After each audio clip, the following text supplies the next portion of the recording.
Bismillahirrahmanirrahim. Wa haykunna jami'an tahiyatul Islam. Assalamualaikum warahmatullahi wabarakatuh.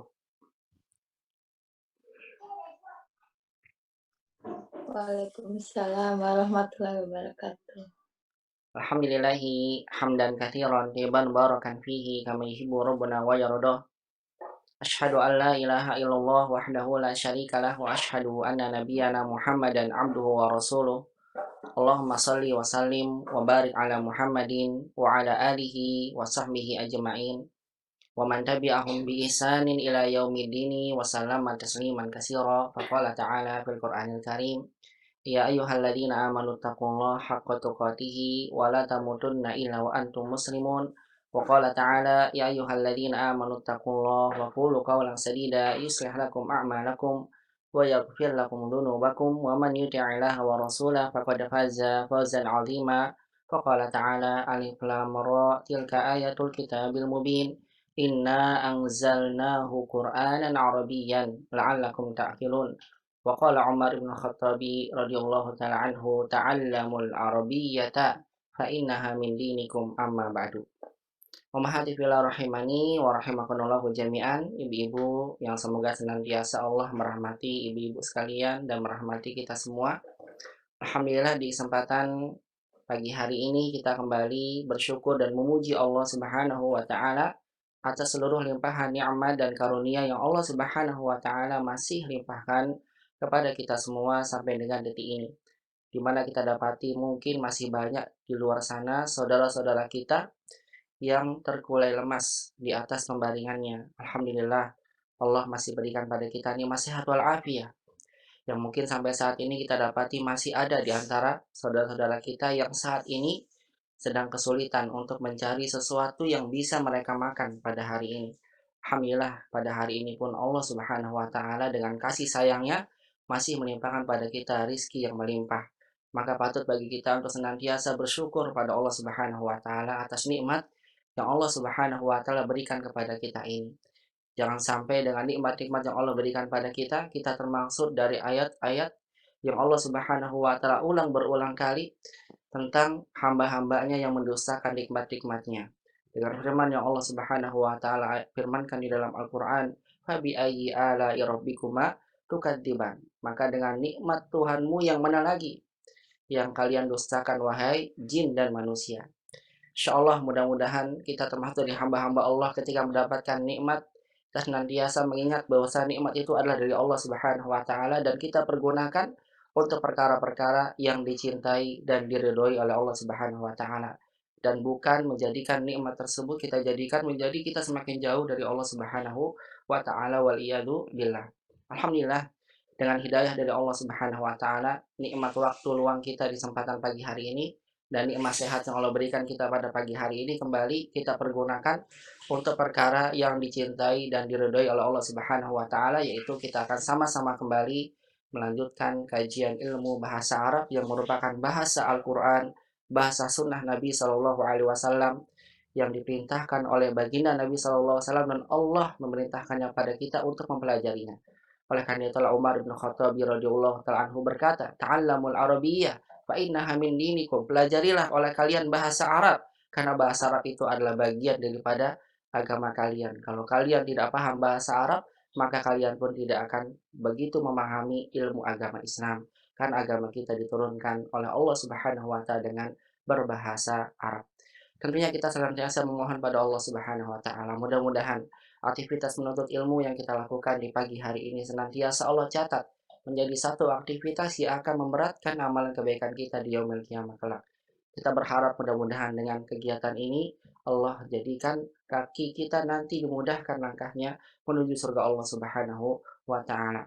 Senantiasa kita juga memohon pada Allah, Allah tetapkan kita istiqomah, semangat dalam menuntut ilmu syar'i, semangat dalam menuntut ilmu bahasa Arab, semangat dan dimudahkan untuk bisa menggapainya dan mudah-mudahan ilmu yang kita dapat senantiasa Allah jadikan menjadi ilmu yang bermanfaat di dunia dan di akhirat dengan doa yang senantiasa kita panjatkan pada Allah. Allahumma anfa'na bima 'allamtana wa 'allimna ma yanfa'una ya rabbal alamin. Rabbana zidna 'ilman warzuqna fahma. Allahumma inna nas'aluka 'ilman nafi'an wa rizqan thayyiban wa 'amalan mutaqabbala Allahumma inna na'udzubika min ilmin la yanfa' wa min nafsin la tashba' wa min da'watin la yustajabu laha. Allahumma amin amin ya rabbal alamin.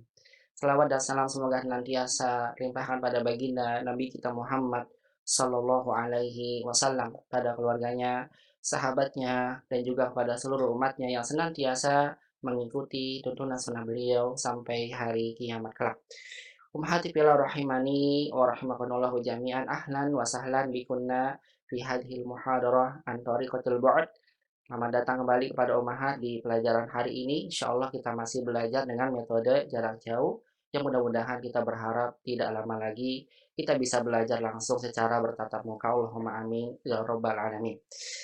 Ummahati fillah rahimani wa rahimakumullah jami'an, insyaallah tabaraka wa ta'ala fi hadhihi al-muhadarah sanuraji' durusana durus al-lughatil arabiyyah min kitabina kitab durusul lughah arabiyyah al-juz'il awal. Insyaallah di kesempatan hari ini atau di pertemuan ini kita akan sama-sama memurojaah pelajaran-pelajaran terkait dengan ilmu bahasa Arab dari kitab Durusul Lughah Al-Arabiyyah pada jilid pertama, yang alhamdulillah kita baraka wa ta'ala dengan izin Allah dan atas kemudahan dari Allah Subhanahu wa taala, kita pun telah sama-sama menyelesaikan pelajaran-pelajaran dari kitab Durusul Lughah pada jilid yang pertama. Tinggal persiapan saja, insyaallah taala nanti akan ada evaluasi ya, ujian pelajaran dari pelajaran 1 sampai pelajaran 23 dari kitab Durusul Lughah Al-Arabiyyah yang nantinya akan diumumkan kembali biidznillah taala. Baik ummahati fillah rahimani wa rahimakumullah, kalau berbicara murojaah Durusul Lughah pada jilid yang pertama ini, umat mungkin akan kesulitan. Bagaimana ustadznya murojaah satu kitab? Kalau misalnya saya pun murojaah kitab ini satu bersama umat, satu kitab, seluruh pelajaran kepada ummahat mulai dari pelajaran 1 masuk pelajaran 2, nanti yang ada sepertinya kita seperti belajar baru lagi. Kalau mulai dari pelajaran 1 kemudian masuk pelajaran 2, 3, 4, nanti seperti belajar baru lagi. Oleh karena itulah, untuk meringkas waktu yang ada, maka murojaah pelajaran kitab dulu, pelajaran bahasa Arab dari kitab Durusul Lughah pada jilid pertama ini, saya akan hanya fokuskan membahas ringkasan-ringkasan kaidah yang telah kita dapatkan dari pelajaran kitab Durusul Lughah jilid pertama tersebut. Dan tentunya nanti akan saya ringkas berdasarkan kaidah-kaidah bahasa Arab secara umum. Tujuannya untuk apa? Yang pertama, dengan ummahat memahami nanti insyaallah taala kaidah-kaidah yang saya berikan di dalam diktat atau dalam ringkasan kaidah yang saya tulis, insyaallah taala itu akan memudahkan ummahat untuk memahami setiap pelajaran, artinya memahami bahasa Arab yang umat pelajari dari kitab Durusul Lughah di setiap pelajarannya. Karena dalam setiap pelajaran tentunya itu akan ada nanti namanya kosakata. Nah, kosakata pun sudah saya sediakan penuh kosakatanya. Saya susun dari pelajaran 1 sampai pelajaran 23, saya susun berdasarkan yang pertama per pelajaran. Kemudian yang kedua, saya khususkan untuk bentuk isim mufrad ke jamak. Ada jamak untuk yang berakal dan jamak yang tidak berakal saya pisahkan. Baru kemudian yang ketiga saya susun berdasarkan tasrif. Artinya bagaimana cara ummahat harus bisa merubah dari bentuk isim mufrad ke musanna ke jamak. Dan ada beberapa isim yang bisa diubah menjadi 6 bentuk. Isim mufradnya muzakkar jadi muannas. Nanti muzakkarnya musanna jamak. Muannas juga demikian. Mufrad musanna jamak. Dan ada isim yang memang hanya bisa dibentuk dengan 3 perubahan. Nah, itu alhamdulillah saya sudah susun sampai dengan beberapa kosakata, tentunya belum lengkap ya, sampai bawah lagi sebetulnya masih banyak. Namun ya insyaallah taala hal itu sudah mencukupi, nantinya umat bisa tambahkan lagi tasrifnya sendiri di bawah. Nah, insyaallah taala kosakata-kosakata tersebut ya mudah-mudahan kalau umat bisa kuasai minimal 70% dari kosakata yang ada. Jumlahnya itu kalau saya hitung sekitar 400 sampai 500 kosakata. Tidak begitu banyak umat. Ya, bisa umat persiapkan di rumah. Ya, diulang-ulang kosakatanya yang sudah saya berikan di ringkasannya. 400 sampai 500 kosakata sekitar itu, nggak banyak ya. Nah, itu silakan nanti umat bisa dilihat. Boleh kosakata per pelajaran kalau umat ingin belajar murojaah per satu pelajaran setiap kitab. Saya yakin kalau ummahat misalnya murojaahnya pun baca kitab, misal satu kitab ini, kitab Durusul Lughah, yang jilid 1 aja ya, ini ada 3 jilid. Jilid satunya, umat pelajari setiap pelajarannya, lihat, wah ini saya sudah paham ini. Kosakatanya pun sudah paham. 2 sudah paham. Kalau belum paham, lihat kosakatanya. Kalau misalnya belum paham di kaidah, lihat di ringkasan kaidah yang dulu pernah saya berikan per pelajaran. Kalau ini saya ringkasnya kaidahnya nggak per pelajaran, nggak, tapi ini bentuk ringkasan secara umum dari kaidah bahasa Arab yang telah didapatkan. Makanya agak sedikit berbeda murojaah kita. Tapi saya sampaikan pada umat kalau ingin murojaah persiap pelajaran dan umat paham betul setiap pelajarannya, kosakatanya dikuasai betul. Insya Allah nggak usah takut. Mau seperti apapun ujiannya, dengan izin Allah Subhanahu Wa Taala, kalau Allah mudahkan maka akan mudah. Namun yang masalah adalah kalau baca, waduh nggak paham Ustaz, kosakatanya juga kurang. Maka dari sekarang nih, mumpung masih ada kesempatan, masih ada 2 minggu, saya menekankan pada semua ummahat untuk dari sekarang apa? Memurojaah pelajaran yang ummahat telah pelajari. Mulai dari pelajaran 1 sampai dengan pelajaran ke-23. Ya, mulai kalau ingin murojaah dari satu-satu pelajaran, insya Allah kalau masing-masing pelajaran dipahami, biidznillah ta'ala ummahat akan paham, dan insya Allah seperti apapun soal yang akan ummahat hadapi, kalau sudah paham, biidznillah ta'ala tidak akan ada masalah. Ya, insya Allah mudah-mudahan semuanya dimudahkan biidznillah ta'ala. Allahumma amin ya rabbal alamin. Baik ummahat fillah rahimani wa rahimakumullah jami'an. Ya, insya Allah nanti akan dibantu ya untuk dibacakan. Pertama saya akan singgung berkaitan dengan kosakata yang saya berikan yang tadi di awal saya sampaikan. Nah ini saya harapkan sekali kepada ummahat, walaupun ummahat mungkin ada sebagian yang sudah membelinya ya di ringkasan kosakata yang sekarang alhamdulillah sudah ada apa yang menyusun ya susunan mufrodat kosakata pelajaran dulu sulul jilid 1. Ya, tapi tidak ada salahnya kalau ummahat ada waktu dan apa ada kemudahan untuk bisa mengcopy ini kosakata yang sudah saya kumpulkan dari pelajaran 1 sampai dengan pelajaran 23. Kalau umat ingin mempelajari pelajaran 1, nih kosakata ini dikuasai dulu. Nanti umat ketika baca pelajaran pertama, insya Allah kalau sudah kuasai ini mudah. Karena hal yang paling utama seseorang kalau ingin membaca kitab gundul atau untuk mempelajari bahasa Arab dalam sisi kaidah apapun ya, kalau ingin belajar bahasa Arab, maka kosakata itu adalah hal yang paling utama yang harus kita kuasai. Apapun, mau baca kitab gundul ya harus pakai kosakata. Mau belajar kaidah ya harus kuasai kosakata. Mau baca buku yang ada harokatnya pun kalau ingin tahu maknanya, untuk tahu paham tentang apa yang ia baca juga harus paham kosakata. Maka kosakata ini tidak ada pilihan lain, memang harus dihafal. Bagaimana Ustaz? Kadang saya susah menghafalnya. Caranya itu ada sebagian ummahat yang menggunakan cara seperti ini. Dia mengcopy, ini saya ada kopiannya, kalau misalnya mau, ini terjemahnya dihapus. Kemudian dia mencoba untuk menerjemahkan sendiri setiap kosakata yang ada di sebelahnya. Atau kosakatanya bahasa Arab, nanti bahasa Indonesia dia terjemahkan sendiri. Itu kalau bisa. Atau paling bagus lagi kalau seandainya dia apa? Yang dihapusnya mufrodat bahasa Arabnya. Hanya ada terjemahnya aja. Kemudian dia mencoba untuk sekalian menulis bahasa Arab, nanti dicocokkan dengan jawaban dia sendiri. Ini cara yang pertama, ada yang seperti itu, rajin banget memahatnya, maka alhamdulillah dia pun mendapat hasil yang baik. Kemudian cara yang kedua adalah dengan cara disetorkan kepada temannya. Ya, temannya yang bertanya, dia yang menjawab. Dipegang sama temannya, saya mau apa nih kosakata pelajaran 1 dulu. Yaudah ya, saya tanya. Bisa teleponan sama teman-teman ummahat ya, atau bisa apa? Bisa langsung. Kalau langsung karena agak sulit, mungkin bisa teleponan. Mengucapkan pada temannya, baitun, rumah. Kitabun, kitab. Yang kita seperti itu. Kalbun, anjing, misal tajirun, pedagang, dan seterusnya. Lebih bagus lagi, saya sampaikan, untuk mudah menghafalkan kosakata, cobalah untuk menghafal kosakata di dalam sebuah kalimat. Ini yang paling utama sebetulnya. Cobalah menghafalkan kosakata dalam sebuah kalimat.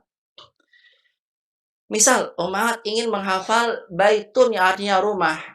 Apa sih sesuatu yang ada dalam rumah? Anak kecil, ibu, ayah. Masukkan al-waladu fil baiti.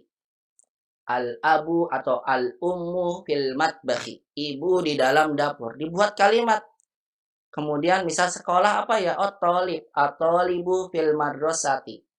Al-mudarrisu zahaba ilal fasri.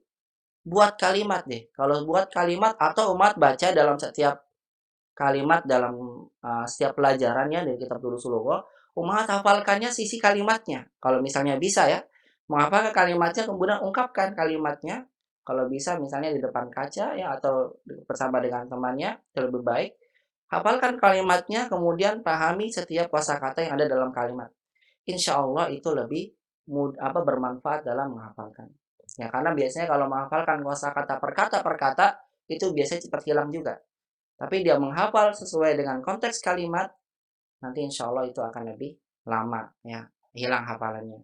Tapi tentunya tadi saya sampaikan kalau umat ingin menghafal dengan cara apa? Dilatih di rumah dengan menghapus terjemahnya, kemudian ditulis sendiri itu pun akan bermanfaat sekali karena dengan tulisan insya Allah Taala maka ilmu kita akan lebih terjaga. Kalau nggak pernah nulis sama sekali, ya tentunya ilmu itu akan mudah hilang karena memang ilmu dicatat atau diikat dengan sebuah tulisan. Baik, ini saya berikan berdasarkan kosakata ya. Jadi kalau misalnya umat ingin nanti yang dihapus ininya minta aja ke saya, nanti tinggal saya berikan ke Bu Lili ya. Nanti Bu Lili yang membagikan. Nah, masalahnya harus di print ya kalau ingin lumayan agak banyak.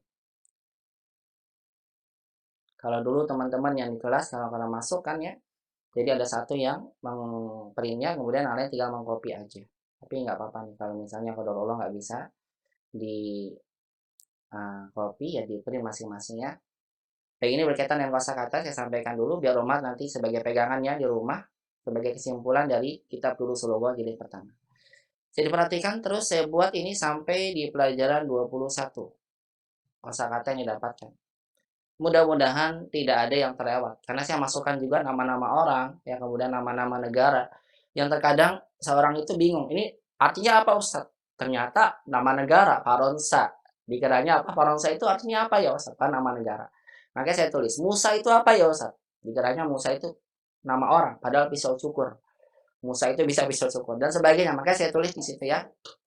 Kemudian lihat setelah saya buat kosakata per bab pelajaran umat bisa lihat nanti dibagi aja mungkin nanti kalau misalnya di print ditutup aja pakai pembatas hijau gitu ya kertas hijau nanti di setelahnya itu adalah poin kedua saya bagi sebetulnya sama aja kalau hafal dari setiap pelajaran maka ini pun gak usah dihafal lagi nggak apa-apa ini hanya saya bagikan berdasarkan apa per bab biar mudah artinya dalam pembagian yang berbeda agar mudah di bagian kedua saya susun kosakatanya itu berdasarkan pola jamak.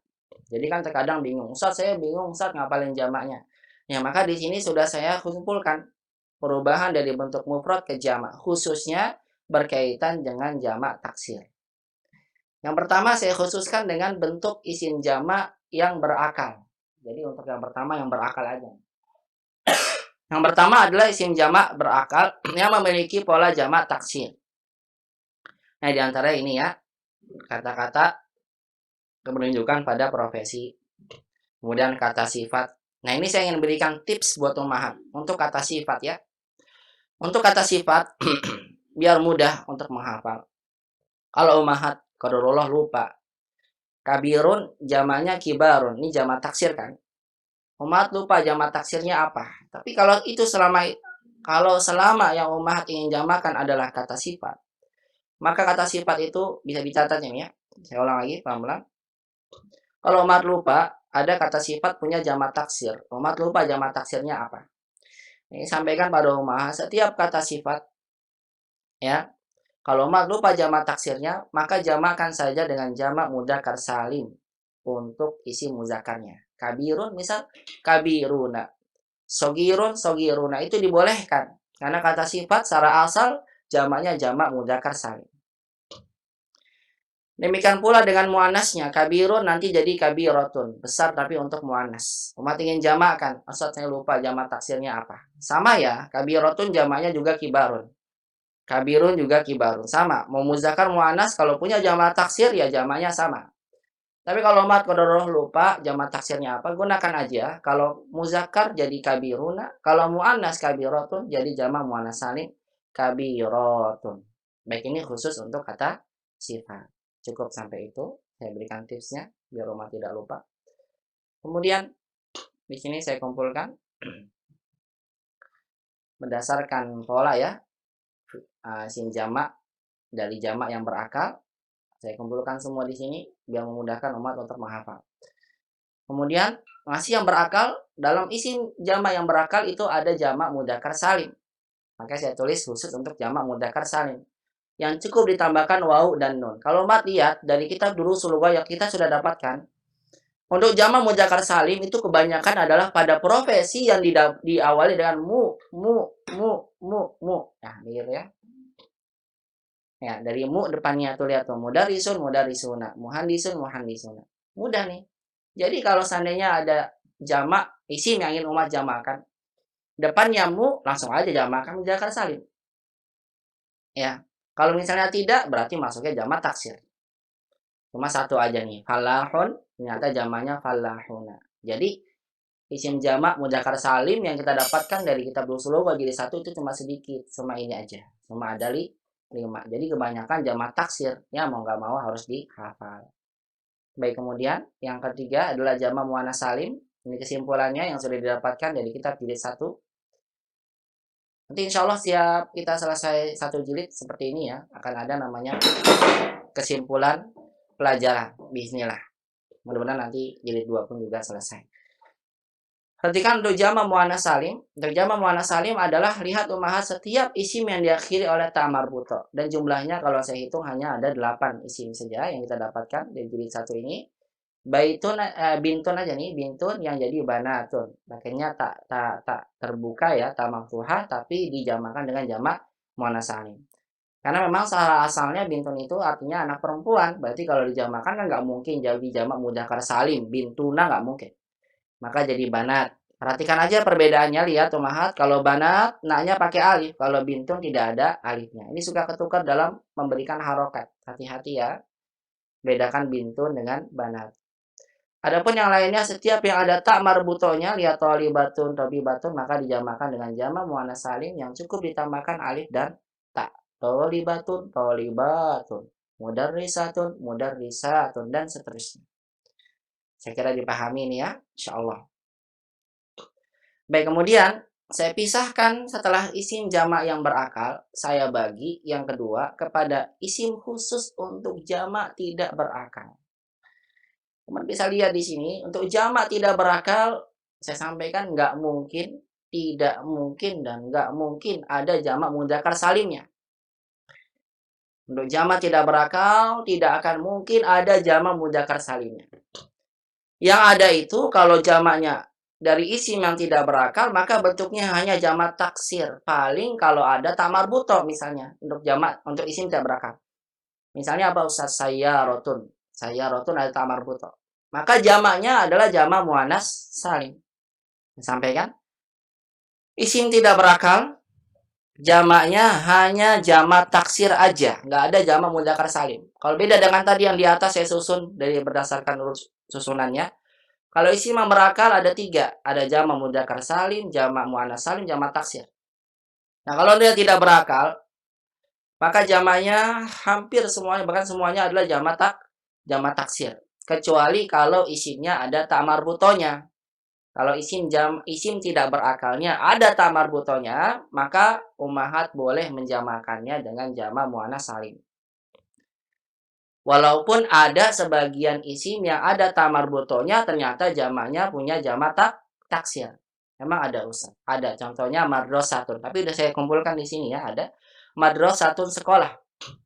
Ada ta marbutonya, madrasatun sekolah.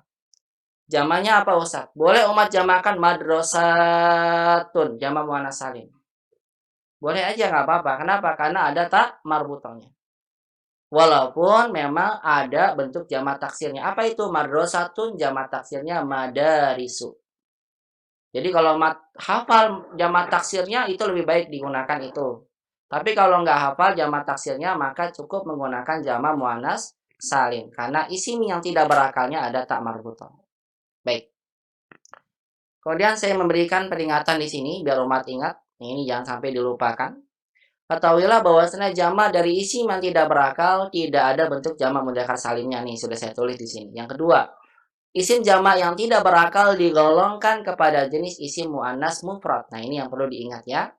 Jadi kalau umat bertemu dengan jamak yang tidak berakal, maka ingat selalu bahwasannya jamak tidak berakal ini hukumnya sama dengan isim muannas mufrad. Maka saya berikan ini biar umat tidak lupa kalau menghafal jamak tidak berakal, dia memiliki dua hukum ini ya. Yang pertama nggak punya mudzakkar salim, yang kedua jenisnya dia diikutkan dengan muannas mufrad.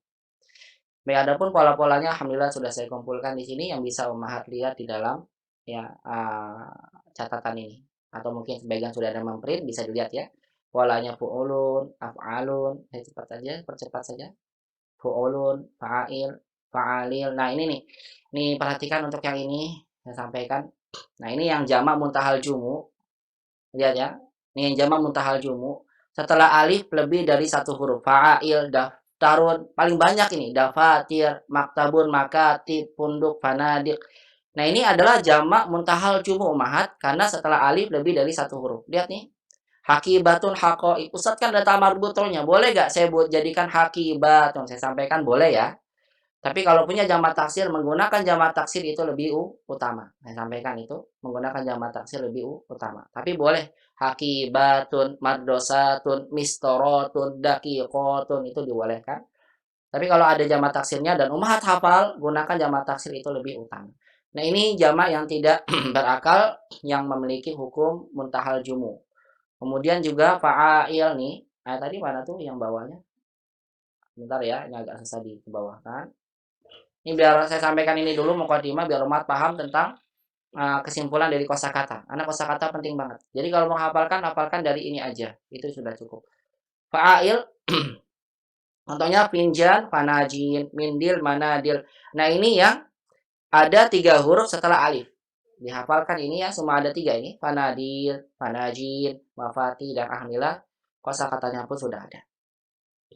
Kemudian ada jamak tidak berakal memiliki jamak muannas salim. Lihat ini semua yang ada tamar butonya. Nah, khusus untuk namanya kosakata berkaitan dengan mata uang ya. Niat mata uang rial nanti tinggal dikiaskan dengan dolar, nggak saya masukkan di sini, tapi bisa dimasukkan ya. Rialun, rialat, dolar, dolarat. Nah, ini untuk mata uang saya sudah sampaikan jangan lupa kalau ingin dijamakan maka jamaknya masuk jamak muannas salim. Baik, saya kira cukup untuk yang ini.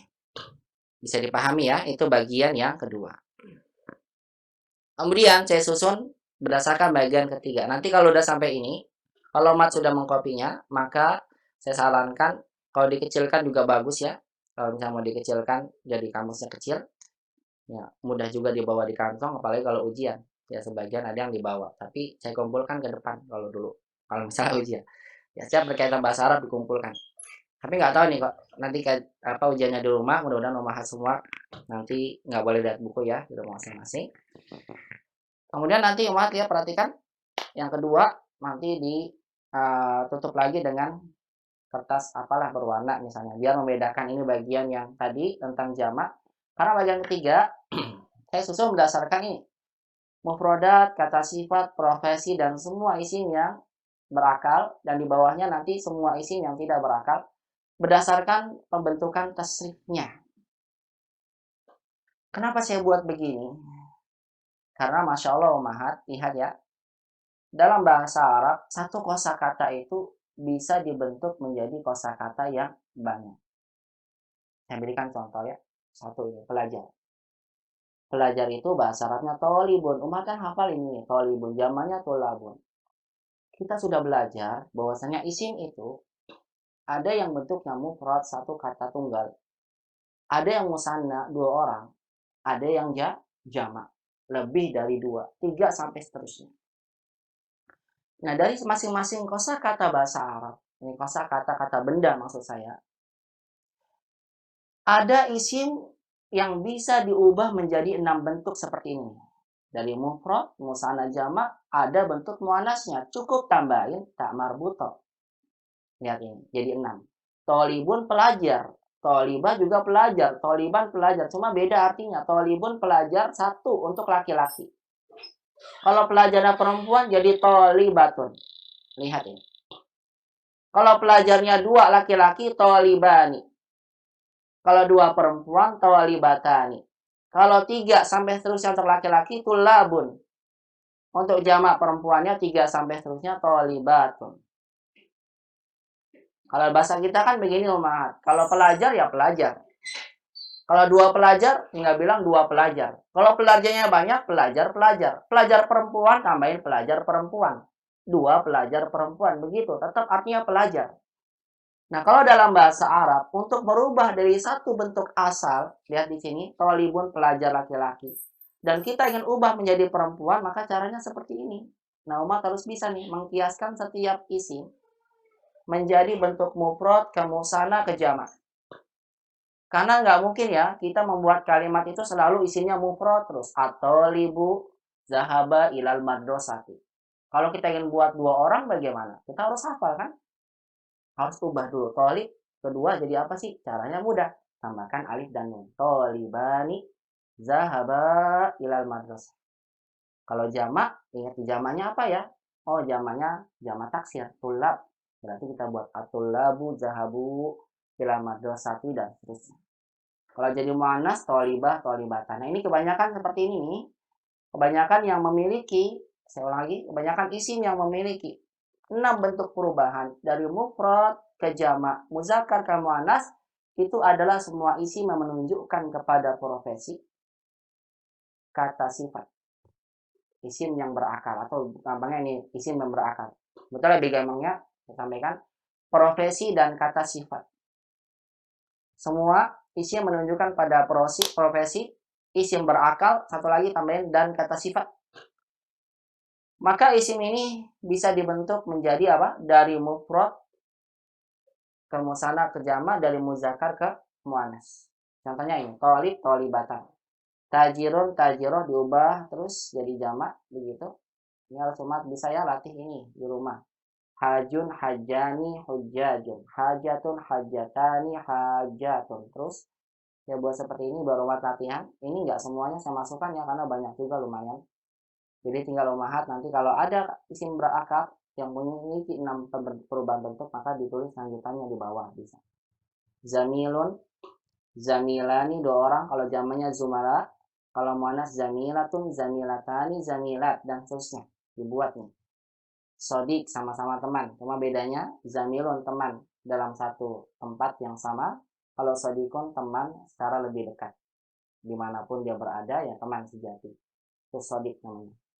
Dokter, tobib, ada tobibah, fatan, fatah. Nah, lihat nih bentuknya diubah-ubah menjadi muannas, musanna, jamak, dan seterusnya ya. Makanya saya sampaikan, Google Translate yang paling sulit itu menerjemahkan itu bahasa Arab. Kenapa? Karena bahasa Arab itu ternyata dalam satu kata ini, misal saya ingin artikan arsitek atau seorang insinyur. Insinyur siapa? Laki-laki atau perempuan? Kalau laki-laki pakai muhandis, kalau perempuan jadi muhandis. Jumlahnya berapa? 1, 2, 3. Kalau 2 harus pakai musanna. Kalau jamak harus pakai apa? Bentuk jamak. Dan seterusnya. Kemudian, saya berikan lagi bawahnya. Muslim, musliman, falahun. Ini semua yang bisa menjadi 6 bentuk ya. Nah, yang kedua kata sifat nih. Kata sifat juga bisa. Sifat, pendek, miskin, lama, terkenal. Ini jadi 6. Terus, baru yang terakhir, saya berikan di sini. Isim yang tidak berakal. Ya.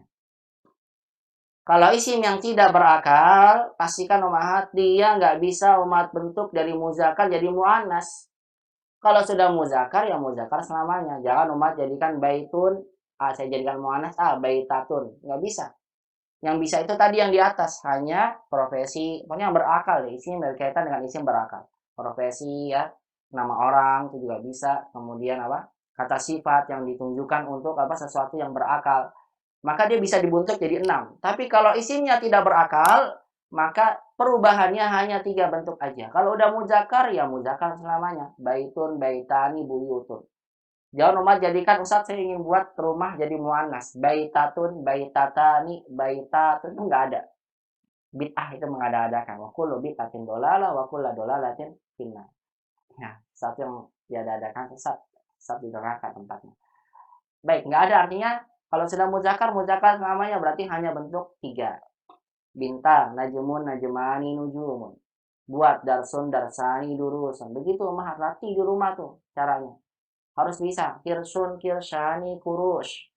Babun, babani, abwabun. Begitu cara latihan. Kemudian dibuat coba dalam satu kalimat. Al-babu tawilun. Kalau dua, al-babani tawilani. Kalau banyak, al-abwabu tawilatun. Buat seperti itu latihan deh begitu.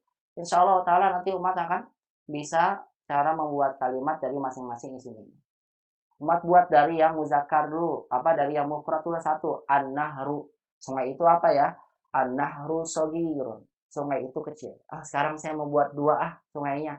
An-nahroni sogironi. Sekalian dihafalkan kok sogironi ya. Karena kata keterangan itu harus mengikuti yang diterangkan. Saya ingin buat jamak. Al-anharu sogirotun. Makanya sogirotun kembali ke muannas mufrad. Kenapa? Karena jamak tidak berakal hukumnya muannas mufrad. Dibuat begitu mah. Launun, dua warna, launani, jamaknya alwan. Dan seterusnya ya. Ini nggak ada bentuk muannasnya. Kenapa? Karena isinya muzakkar.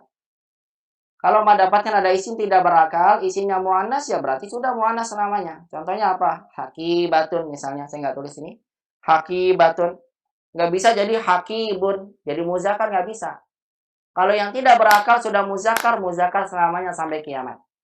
Kalau sudah muannas, muannas selamanya sampai kiamat, nggak bisa diubah-ubah. Beda dengan tadi ya, kalau profesi bisa diubah-ubah. Tolib jadi tolibah. Kata sifat bisa kabirun, kabiroh untuk muannas. Sogirun, sogiroh, dan seterusnya. Tapi kalau yang tidak berakal, kalau sudah muzakkar, muzakkar selamanya berarti hanya bisa dibentuk menjadi 3 bentuk perubahan. Seperti ini ya. Kalau muannas yang muannas 3 bentuk perubahan. Ini saya hanya nulis muzakkarnya, belum sempat yang muannasnya karena lumayan agak banyak, tinggal nanti ummahat ditulis sendiri ya lanjutannya. Nah, barakallahu fikunna ini berkaitan dengan ringkasan kosakata yang mudah-mudahan ringkasan ini membantu ummahat untuk menguasai kosakata yang sudah didapatkan dari pelajaran kitab Durusulullah pada jilid yang pertama. Baik, sampai sini kosakatanya tentang berkaitan dengan kosakata saya cukupkan. Ada yang mau ditanyakan? Kalau tidak, kita akan masuk ke ringkasan kaidah. Ustadz, tanya Ustadz. Ya, silakan Bu Nawang. Kondol. Ya. Nah. Untuk tulisan kosakata saya kadang masih kurang teliti untuk misalnya apa yang pakai alif yang dipanjangin gitu Ustadz. Itu harus dihafalkan atau ada rumusnya ya? Gimana Bu? Ada apanya kalau suka salah di mana tadi? Maaf ulang lagi. Kan kadang kayak kitabun gitu, kitabun. Ya. Katanya 2 rakaat itu ya Ustadz. Betul. Kayak alif Terus, gitu Bu. Ya, Saya pakai kadang alif. salahnya salah tulis jadinya nggak ada alifnya gitu Bu. Ya, sering kayak gitu. Iya, nah itu fatal banget salahnya. Kalau sama Iya, fatal. Kenapa Jamalun, fatal? Karena kan Jamalun nggak pakai alif ya Ustaz. karena kalau betul, karena kalau nggak pakai alif berarti jadi jamak ini kutubun, begitu kan? Pertanyaan saya itu emang harus dihafalkan atau ada trik tertentu untuk menulisnya itu Ustaz? Barakallahu fiik, bagus sekali Bu. Pertanyaannya. Barakallahu fiik Bu Nawang. Nah, saya sampaikan pada umat, saya sampaikan begini. Sebelum Wahab menghafal kosakata, ungkapkan atau sebutkan terlebih dahulu kosakata yang ingin umat hafalkan dengan pengucapan yang benar. Saya sampaikan lagi ya. Sebelum umat menghafal, maka cobalah untuk mengungkapkan kosakata yang ingin umat hafal dengan ungkapan yang benar. Itu yang paling utama. Misal tadi, contoh Bu Nawang, kitabun. Maka saya selalu tekankan kan, panjang pendeknya salah umahat. Ini umahat salah panjang pendeknya. Kenapa? Karena salahnya pengucapan itu akan mempengaruhi kesalahan dalam tulisan. Dia salah dalam menulis karena salah menghafalnya. Contoh, umat dengar, kitabun, al-kitabu. Pahami, panjang pendek itu menentukan. Al-kitabu. Oh, panjang nih ada, kitabu. Contoh lain, haqaibu. Haqaibu. Diulang-ulang terus. Sampai 5. Haqaibu. Hakibatun. Hakibatun. Diulang-ulang begitu. Biar apa? Paham cara pengucapan. Misal saya contoh tadi kitabun. Kitabun. Kitabun. Oh, ada taknya dipanjang nih. Berarti kalau taknya panjang, Setiap Umar dapatkan ada panjang dengan fathah kitab, berarti fathah itu temannya alif, kitab. Selesai. Kalau mah dengar panjangnya dengan ya, hakibatun, hakibatun. Oh, ki-nya panjang nih. Berarti kalau ki-nya panjang, hakibatun. Berarti namanya kasrah panjang itu temennya ya. Yang lainnya pendek. Durusun, durusun. Ada yang panjang di mana ya? Di wawunya, rusun. Oh, berarti kalau ru-nya panjang, saya mau nulisnya durusun. Begitu. Pakai wawu. Karena kalau nggak pakai wawu, nanti jadi pendek. Durusun, Ya. durusun. Nggak ada. Darsun nanti jadinya, kalau digundul kan. Nah, begini Om. Jadi intinya, untuk dalam kaidah penulisan itu tergantung dari benarnya kita dalam menghafal secara lisan. Maka saya sampaikan, kalau untuk menghafal sambil diungkapkan, bukan dalam hati bacanya. Kita ini. Ah, udah hafal. Dalam hati nggak dibaca. Yang betul itu dibaca. Dibaca. Kalau bisa dibaca dengan keras. Coba Umahat, nanti tanya sama teman sama anak-anaknya yang belajar mungkin di pesantren ada sebagian. Di Umahat yang belajar di pesantren. Atau dululah saya dulu belajar bahasa Arab ketika masih jurusan bahasa, ketika masih masuk jurusan bahasa sebelum jurusan syariah. Dulu kita itu kalau menghafal kosakata suruh mengeluarkan dengan suara yang paling keras. Bahkan kalau dulu praktik percakapan dengan teman kita itu di lapangan, yang satu di ujung, lapangannya lapangan voli lagi, agak lumayan jauh. Satu di ujung sana, saya di ujung sini. Ucapannya teriak-teriak, Assalamualaikum, biar kedengaran dia yang di ujung. Kenapa diteriakkan, dikeluarkan dengan suara keras? Karena ungkapan kita ini akan, yang kita baca atau yang kita ungkapkan ini akan melekat di otak kita. Akan mudah melekat. Ketika sudah melekat, panjang pendeknya sudah benar, barulah ditulis. Nah, seperti ini, Mah. Kita mendurus. Contoh lain misalnya, hako ibu. Begitu cara menghafalnya. Sambil apa? Diulang-ulang. Gak apa-apa, berisik dikit di rumah. Hako ibu. Nah, kalau bisa di kamar, jangan di ruang tamu. Hako ibu misalnya, panjangin hako. Oh, berarti hako ada alif, koknya panjang berarti pakai alif hako ibu. Begitu, Bu. Jadi dalam bahasa Arab tuh kalau kita ingin panjangkan pasti pakai alif kalau fathah. Kalau kasrah pakai ya. Kalau panjangnya ru berarti pakai waw. Wow. Begitu secara asal. Kecuali hanya beberapa kata aja ya Bu yang secara Iya. tulisan dan pengucapan beda. Apa Ustaz contohnya? Hada. Hanya kan panjang nih. Iya. Hada. Dalika. Itu sudah saya sampaikan kan? Hada Iya. walaupun pengucapannya panjang tapi nggak ditulis alif hanya. Zalika juga sama nggak ditulis alif. Zalika walaupun dibaca panjang. Yang dibacanya beda dengan tulisan itu hanya beberapa kata aja, tidak banyak yang perlu dihafal. Adapun selainnya secara asal kalau panjang dibaca dengan fathah berarti pakai alif. Kalau panjang dibaca dengan kasrah berarti pakai ya. Kalau panjang dibaca dengan dhamma berarti pakai waw. Begitu Ibu. Boleh apa? Ulaika. Ulaika kan beda antara bacaan dan tulisan. Ulaika. Bukan dibaca ulaika. Enggak. Tapi ulaika. Seolah-olah nggak ada wawunya. Tapi sebetulnya ada. Karena memang beda dalam pengucapan. Begitu Bu Nawang ya. Bisa dipahami ya Bu. Yes. Memang jadi tipsnya itu Insya Allah. dibaca dulu ya. Dihafalnya itu dibaca baru ditulis. Intinya harus hafal dan paham cara pengucapannya dulu ya Ustadz ya. Betul. Hafal dan hafal dalam pengucapan. Betul Ibu. Nah, sahih. Yang berapa kali itu kurang teliti pasti kalau PR kurang alif. Iya. Iya betul. Salahnya di situ. Ya makanya dengan latihan juga sebetulnya jadi apa? Mengingatkan kita dengan kesalahan Ibu. Maksudnya dengan Iya latihan. Ustadz. Ya tapi kalau Syukran misalnya pada Ustadz. Allah nggak sengaja salahnya, ya itu kan karena memang nggak sengaja ya, bukan karena memang kita salah nggak tahu gitu ya. Pada Allah misalnya cuma ingin tulis kita betul saya menulis itu cuma saya lupa nggak pakai alif ya itu berarti kesalahan yang memang di luar ya keinginan kita karena kita sudah berusaha. Kecuali kalau yang memang nggak ada usaha, maka itu yang salah. Begitu ya Bu Nawang ya, semoga bisa dimudahkan Baik ya Bu. Ustadz. Iya, Syukran. barakallah. Jazakallah khairan. Nah, makanya saya sampaikan tadi biar hafal juga setelah dibaca coba apa? Dihafalkan.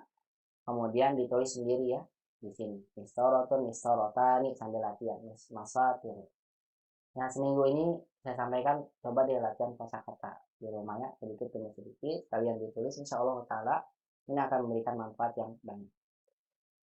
Baik, ada lagi yang mau bertanya sebelum saya masuk ke ringkasan kaidah?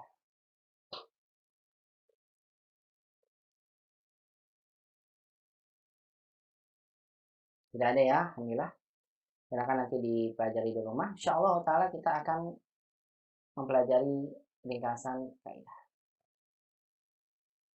Baik, Umahat, setelah Umahat menguasai kosakata, mudah-mudahan betul-betul sudah dikuasai. Minimal 70-80% dari 400-500 kosakata kan banyak. 70 lah, 80% insya Allah. Bismillah kalau hafal 70-80 akan mudahkan Umahat untuk menguasai jilid 1 ini. Insya Allah. Baik, kemudian yang tidak kalah penting dari seluruh pelajaran yang kita dapatkan dari kitab jilid 1 ini adalah kita memahami kaidahnya. Karena untuk membuat kalimat, untuk menentukan harokat dan sebagainya, umat belajar setiap pelajaran misalnya. Kalau umat paham kaidah ini, insya Allah Ta'ala, kaidah-kaidah yang ditulis ini, bismillah, maka akan memudahkan umat untuk menentukan satu kedudukan kata dalam kalimat, harokat kata ini dalam kalimat apa, dan memudahkan umat juga untuk menerjemahkan dengan baik. Karena kita tidak mungkin bisa baca gundul, tidak mungkin bisa memahami konteks kalimat yang kita baca, menentukan kedudukan dan harokat kalau kita nggak paham kaidah dari kalimat yang ingin kita baca. Kosakatanya sudah dapat membantu untuk membuat kalimat atau membaca kitab yang gundul. Karena harokat awal dan di tengah itu nggak mungkin bisa kita baca kalau kita nggak paham kosakata. Tapi akhir harokat ini, tu atau ti, atau tan, atau tun, atau tin, itu berkaitan dengan kaidah. Kemudian dalam memahami atau menerjemahkan satu makna kalimat, nggak mungkin kita bisa terjemahkan dengan baik dan benar kalau kita nggak paham kaidah. Oleh karena itu, untuk menyempurnakan kosakata, maka butuh bagi kita untuk memahami kaidah secara umum dari kaidah dulu sulughah yang telah kita dapatkan di jilid yang pertama. Sampaikan tadi ya, saya nggak mungkin belajarnya satu-satu. Yuk kita masuk di pelajaran pertama, kita belajar kaidahnya. Masuk pelajaran 2, waduh bisa jadi 23 kali pertemuan baru ujian. Kelamaan, mungkin Umahat apa? Udah nunggu-nunggu, Ustaz kapan ujiannya ini? Saya udah siap gitu. Barangkali sebagian. Atau sebagian, nggak apa-apa Ustaz, 23 kali pertemuan. Lumayan makin lama ya. Tapi saya kira nggak ada yang seperti itu ya. Bismillah. Makanya di sini saya ingin simpulkan aja langsung kepada seluruh ringkasan yang kaidah yang kita dapat dari jilid 1. Dan ternyata Umahat, saya dapatkan beberapa Umahat nih yang sudah belajar ini kan kesimpulan dari jilid 1. Ketika dia sudah mempelajari ini ringkasannya, Masya Allah ternyata ringkasan ini dari kaidah yang dipelajari, yang akan kita pelajari ini dari semua ini, itu akan berguna bagi siapapun dia yang ingin belajar bahasa Arab. Sebagai modal utama, dia ingin belajar bahasa Arab kepada kitab-kitab yang lainnya. Karena ini adalah kaidah bahasa Arab, yang saya tulis ini kaidah bahasa Arab yang tidak mungkin seorang penuntut ilmu bahasa Arab nggak belajar ini. Pasti, dia mau pakai kitab apapun. Mau pakai kitab kaidahnya aja, pasti ketemu ini. Mau belajar percakapan aja, ketemu ini juga harus dia pahami. Dia mau belajar kitab Durus Sulughah juga ketemu ya, emang kitab Durus Sulughah. Atau mau kitab-kitab yang lainnya, pakai kitab, dia pasti akan belajar. Nggak mungkin dia lepas dari pelajaran ini, pasti akan belajar. Makanya ada sebagian umahat, dan ini cerita langsung saya dapatkan, ada sebagian umahat qadarullah, dia jilid 1 selesai jilid 1, pas masuk jilid 2 baru sampai pelajaran 2, suaminya pindah tugas. Artinya pindah tugas keluar kota, bahkan bukan kota lagi, luar Jawa, pindah. Karena memang dinasnya begitu, dia pindah-pindah. Qadarullah baru selesai jilid 1 pindah. Sampai di tempat yang di luar Jawa, dia belajar bahasa Arab dengan kitab lain. Ternyata qadarullah Ustaznya nggak pakai kitab itu, pakai kitab yang langsung kaidah. Tapi Masya Allah ternyata dengan ini, alhamdulillah Ustaz, dengan saya selesai 1 ini dan ringkasan yang tentang kaidah-kaidah ini, itu alhamdulillah memudahkan saya untuk mempelajari kitab yang lain Ustaz. Walaupun beda, tapi saya sudah punya basic. Sudah punya gambaran tentang bahasa Arab itu seperti ini. Dan itu memudahkan saya dan alhamdulillah ternyata bismillah dengan izin Allah katanya saya ternyata paling menonjol Ustaz di antara teman-teman saya. Ini kita bukan menunjukkan paling menonjol atau enggak ya. Ini menunjukkan aja alhamdulillah ternyata saya bisa dibandingkan dengan teman yang juga baru belajar karena dia belum punya basic sama sama sekali. Langsung masuk kaidah agak kesulitan. Dan itu terjadi beberapa ummahat. Ternyata dia pindah bagi kitab lain itu nggak menyulitkan. Kenapa? Karena dia sudah punya secara kesimpulan dari kaidah bahasa Arab yang ini merupakan menjadi modal utama bagi setiap pelajar bahasa Arab yang dia tidak boleh jahil, tidak boleh bodoh tentang ini. Karena ini berdasarkan apa secara umum. Makanya insya Allah Ta'ala mudah-mudahan nanti setelah kita belajar ini akan memudahkan ummahat untuk membaca setiap pelajaran dari kitab Rasulullah dan memahaminya. Dan tentunya saya juga berharap mudah-mudahan dengan ini menjadi modal besar bagi ummahat yang ingin memasuki kitab-kitab lainnya ya, atau ingin memperdalam dengan kitab-kitab yang ummahat beli di beberapa kitab-kitab apa di beberapa toko bahasa Arab umat beli kemudian umat baca. Insya Allah akan membantu ummahat untuk memahami bahasa Arab secara lebih dalam. Biidznillah tabaraka wa ta'ala berdasarkan beberapa pengalaman dari pelajar yang telah mempelajari kaidah ini. Biidznillah ta'ala. Jadi insya Allah intinya ummahat kita akan fokus ke kaidah. Mungkin nanti ada beberapa yang Ustaz kayaknya saya belum dapat ya di Durusulullah. Ini hanya disinggung aja dan saya tidak akan membahasnya secara lebih dalam kalau misalnya nggak disinggung dalam kaidah dalam kitab kita jadi satu. Ya, kalau itu nggak akan saya bermain hanya sebagai singgungan aja, artinya seperti ini nanti akan dibahas juga pada pelajaran-pelajaran berikutnya. Yang saya sampaikan ummahat intinya apa? Pahami dari kitab ini masing-masing pelajaran kalau paham maka paham insya Allah. Nah ini hanya sebagai kesimpulan dari kaidah yang telah didapatkan yang mudah-mudahan bisa membantu ummahat dalam memahami bahasa Arab lebih dalam lagi. Baik, langsung aja saya persilakan minta tolong ya bagi ummahat yang untuk bisa membacakan tulisan ini, insya Allah. Dan alhamdulillah sebetulnya sudah saya tulis berdasarkan diagram seperti ini ya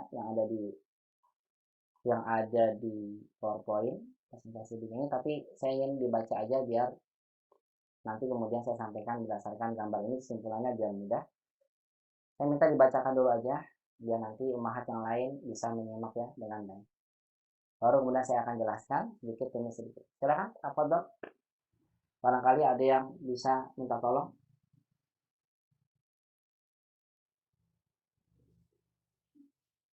Siapa ya yang bisa inilah untuk membacakan?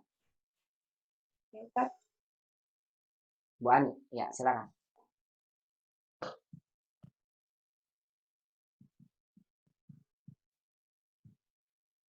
Silakan, minta tolong dibacakan. Ibu Ani, Ustaz? Ya, dari atas. Nanti kalau saya bilang berhenti, berhenti dulu. Satu halaman dulu, silakan dibaca. Beberapa pembagian istilah dalam bahasa Arab. Oke.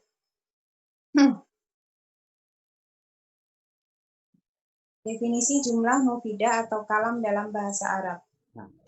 Jumlah mufidah atau kalam, kalimat yang tersusun dari dua kata atau lebih yang memiliki arti yang sempurna. Contohnya, Muhammadun talibun. Muhammad seorang pelajar.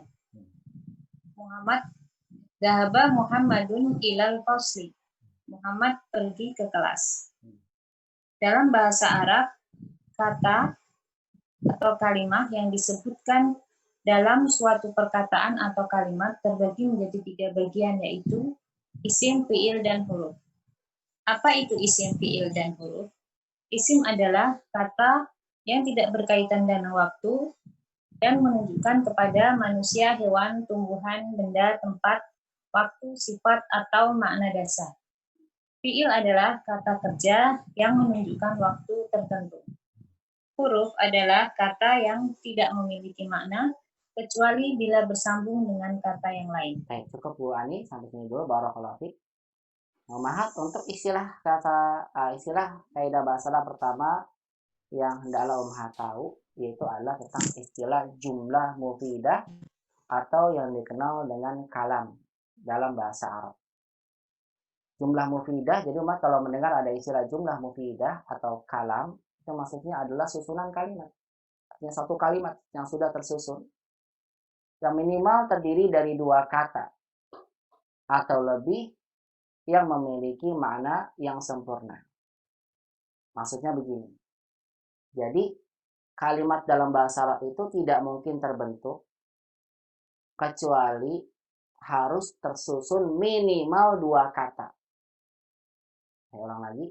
Jadi untuk membuat kalimat dalam bahasa Arab, kalimat yang benar, tidak mungkin satu kalimat dalam bahasa itu tersusun kecuali kalau kalimat itu tersusun minimal dari 2 kata. Minimal dari 2 kata.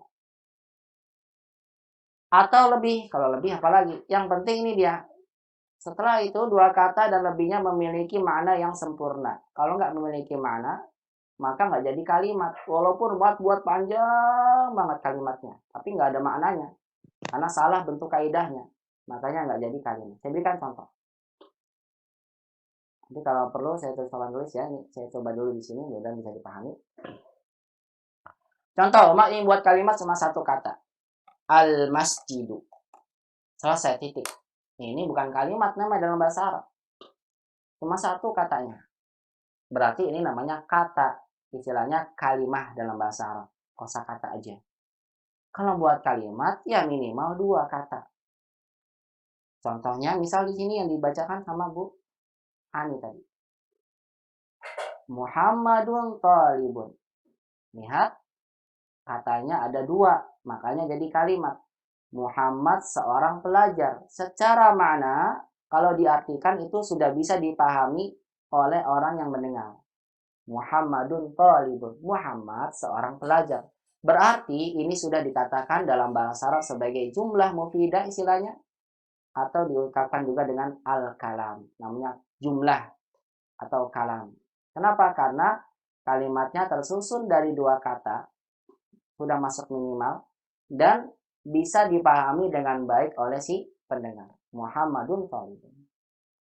Yang di bawahnya, zahaba Muhammadun ilal fasli. Kalau dilihat katanya ini banyak.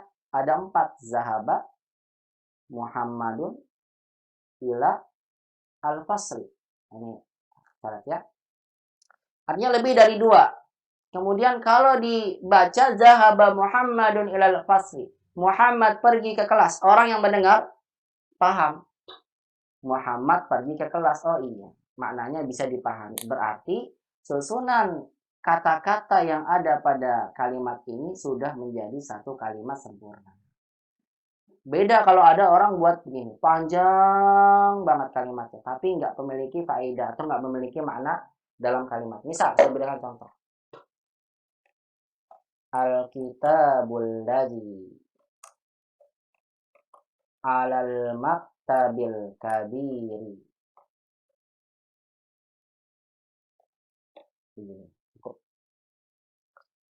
Lihat, kosakatanya banyak nih. Al-kitabul ladzi 'alal maktabil kabiri.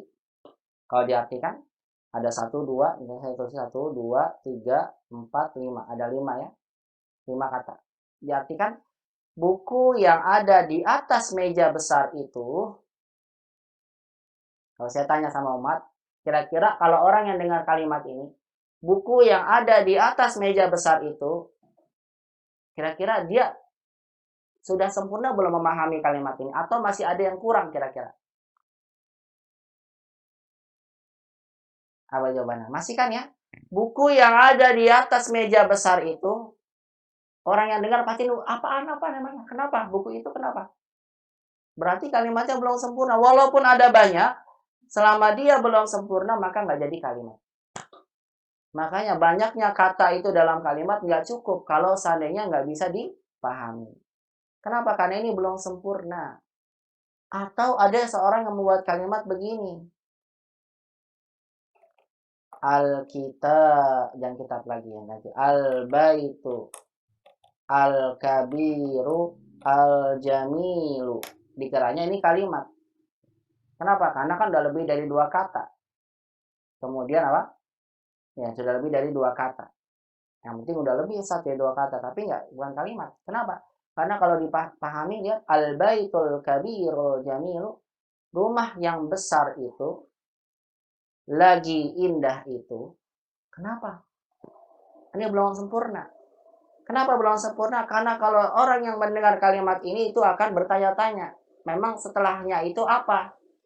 Ini belum sempurna dan saya belum pahami dengan baik. Tentunya seseorang itu akan salah dalam mengungkapkan satu kalimat yang dia kira ini artinya rumah itu besar dan indah. Atau yang ini dia ingin bilang buku itu ada di atas meja besar. Tentunya seseorang itu akan benar membuat kalimat menjadi kalimat sempurna dengan minimal 2 kata kalau dia tahu bagaimana cara dia mengungkapkannya sesuai dengan kaidah. Makanya di sini akan terjadi satu kesalahan kalau kita buat kalimat kalau kita hanya hafal kosakata aja. Kosakata dihafalkan, yang penting saya masukkan aja Ustadz berdasarkan saya artikan Indonesianya. Nggak bisa. Karena kosakata itu penting kita hafalkan dan kita kuasai, kemudian kita masukkan kalimat kalau kita juga tahu bagaimana cara membuat kalimat yang benar sesuai dengan kaidah. Nah ini nih, kalau diartikan kan dalam kaidah al-baitu sebagai mubtada, kata di awal. Saya berikan contoh ya. Al-kabiru na'at, sifatnya, karena sama-sama ada alif lam. Al-jamilu juga na'at, karena dia sifat dari al-baitu sama-sama ada alif lamnya. Artinya, mana khobarnya nggak ada. Nah umat yang nggak tahu kaidah kan, nggak mikirin itu. Memangnya khobar itu apa ya Ustaz? Yang nggak tahu dia. Khobar itu adalah kata yang menyempurnakan kalimat yang datang setelah mubtada atau yang datang menerangkan mubtada dalam keadaan nakirah. Harusnya kalau antum ingin buat rumah itu besar, kabirunya nggak pakai alif lam karena kaidah khobar itu harus tidak pakai alif lam, artinya nakirah.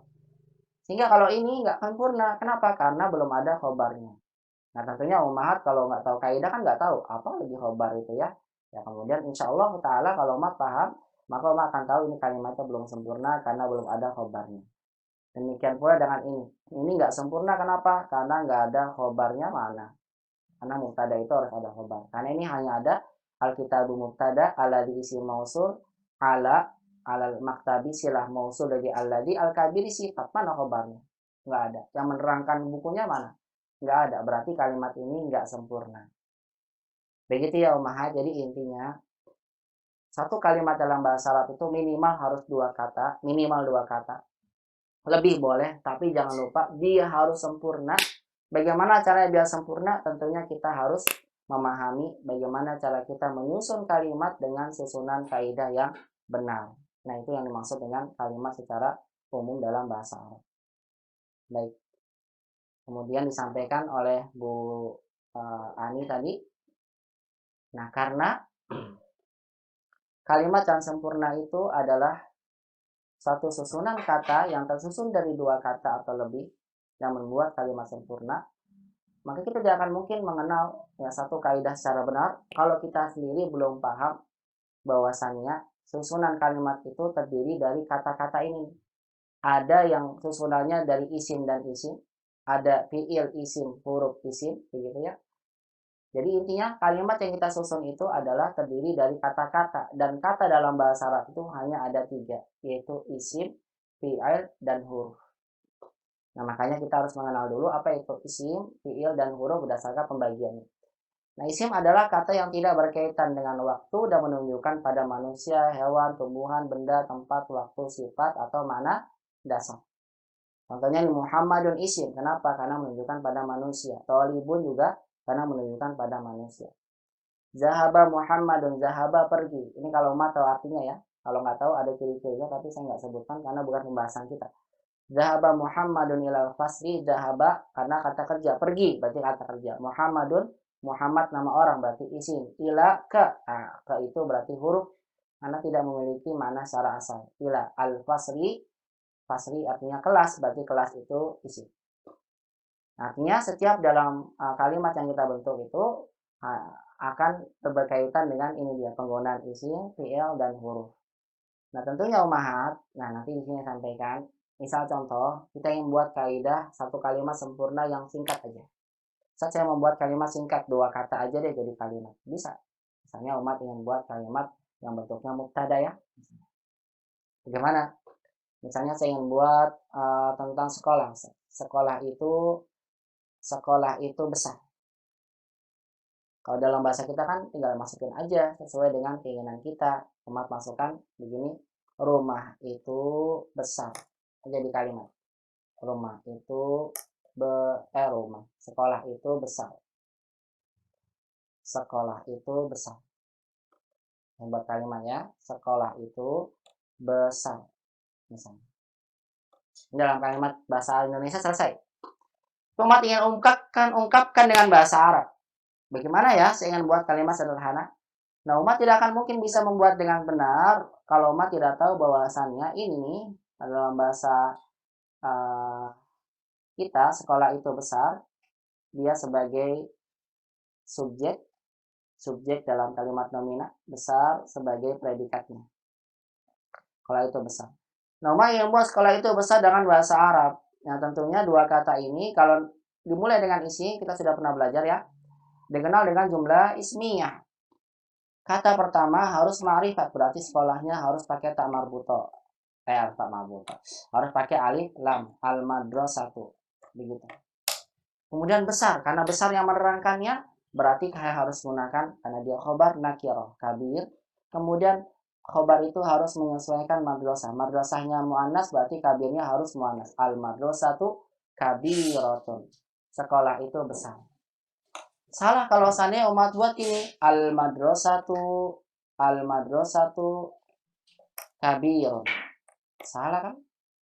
Kenapa salah? Karena nggak sesuai kaidah, nggak sama jenisnya. Atau ada yang buat madrasatun kabiratun. Salah juga. Kenapa? Karena mubtadanya nggak ma'rifat. Awalnya nggak ma'rifat. Ini artinya sekolah yang besar. Atau dia buat dua-duanya alif lam. Al madrasatu al-kabiratu. Salah juga, nggak jadi kalimat. Terus yang benar yang mana? Yang atas, al-madrasatu kabiratun. Nah, tentunya tidak akan mungkin seorang itu bisa paham membuat kalimat sederhana aja, dia nggak mungkin paham jadi satu kalimat kalau dia nggak paham bagaimana cara menyusun kaidah satu kalimat sesuai dengan kaidah yang benar. Makanya di sini kita akan menyimpulkan setiap isim yang sudah kita dapatkan dari kitab Ushul jilid 1 ini agar umat paham. Isim itu ada yang muannas, ada yang muzakkar, ada yang mufrad musanna jamak karena berkaitan dengan ini. Adapun fiil dalam jilid 1 ini insya Allah saya tidak akan banyak membahas, hanya fiil madi aja. Umat berubah kan jadi zahaba, zahabu begitu. Adapun huruf juga semasa sedikit. Yang paling banyak karena kita masih jilid 1, insya Allah kita akan membahas ini macam-macam pengenalan dari isim karena kita ingin membuat kalimat jumlah ismiyah dari kalimat yang sempurna. Bismillahirrahmanirrahim. Nah, langsung aja silakan Bu Ani, tafadhol. Kita masuk ke mengenal istilah isim. Ini yang paling utama kita bahas.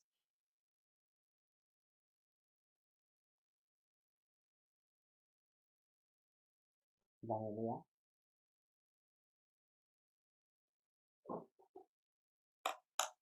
Ya, silakan Bu. Dilanjutkan. Mengenal beberapa istilah isim. Silakan.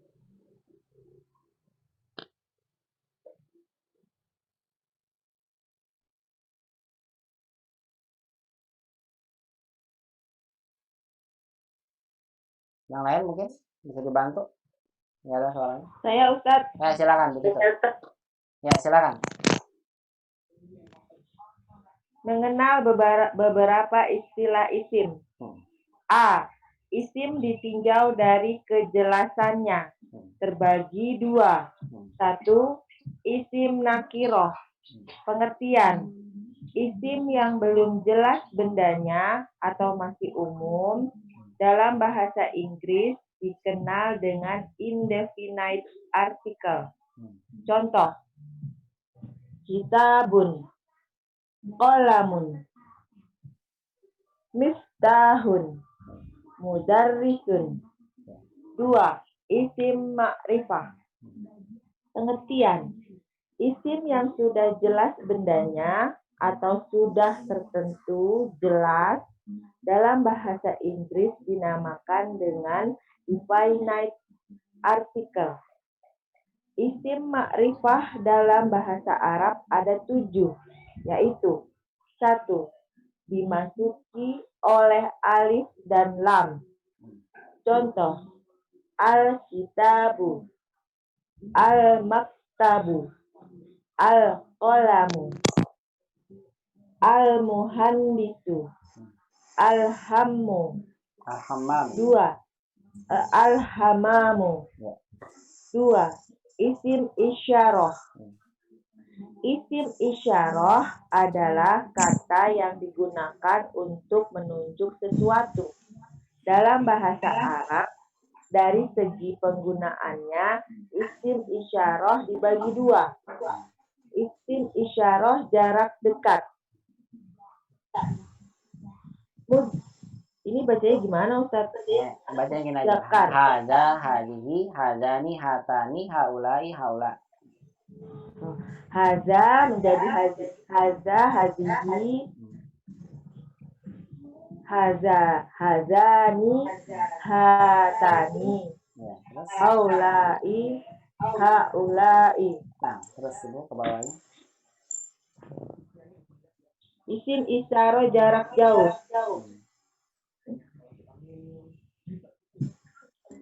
Zalika, tilka, zanika, tanika, ulaika, ulaika. Baik. Langsung aja, Bu. Lanjut, Tiga. Ustaz. Langsung 3. Yang 3 adalah isim domir, nggak usah dibaca ya. Hiya huwanya nanti yang saya sampaikan aja. Yang 3 adalah isim domir.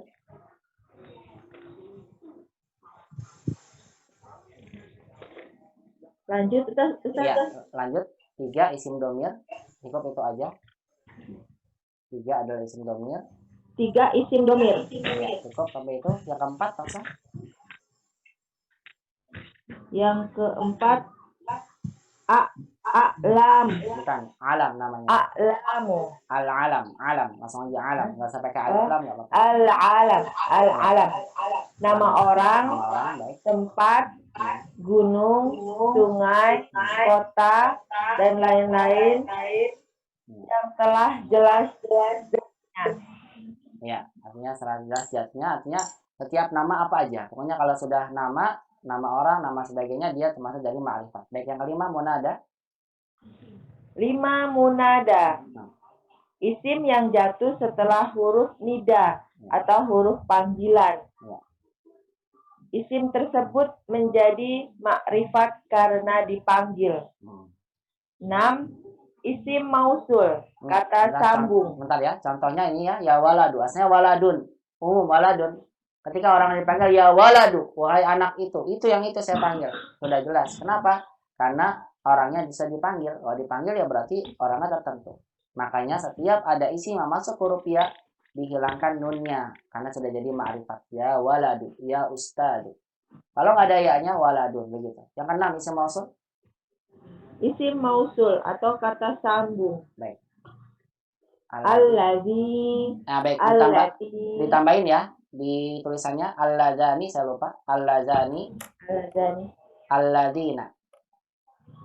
Nah, sekalian mau saya. Allati untuk satu orang. Alladzina. Allatani. Allati. Baik ini. Ini kesimpulan dari isim mausul yang pernah sudah kita dapatkan ya, pelajari. Kemudian yang ketujuh. Yang ketujuh disandarkan kepada isim makrifat. Ya. Contoh. Kitabul ustazi. Ustazi. Iya.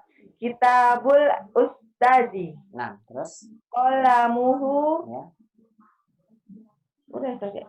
Qalamuhu. Iya, terus Babu hadzal masjidu. Iya. Terus? Masjidi. Iya, betul. Terus Daftaru ammarin. Ya, barakallahu fiik. Nah, perhatikan Ummahat, ini maksudnya disandarkan kepada isim ma'rifat kitabu, disandarkan kepada isim yang ada alif lamnya. Ini saya jelaskan pada tulis ya, insyaallah. Qalamuhu ini maksudnya isim disandarkan pada domir. Domir kan isim ma'rifat. Berarti jadi ma'rifat. Nih, isim disandarkan pada domir. Babu hadzal masjid, bab disandarkan pada isim isyarah, setelahnya jadi badal. Berarti bab di situ jadi ma'rifat. Kenapa? Karena disandarkan pada haza. Haza termasuk ma'rifat. Daftaru ammarin, daftar Ma'rifat. Kenapa? Karena disandarkan pada nama orang ma'rifat. Artinya, jadi kalau ada isim disandarkan bukan pada salah satu dari ma'rifat di atas, berarti isimnya nakir. Bisa saya berikan contoh. Miftahu. Kalau saya tanya miftahu baitin. Ini isinya ma'rifat atau nakirah? Miftahu baitin.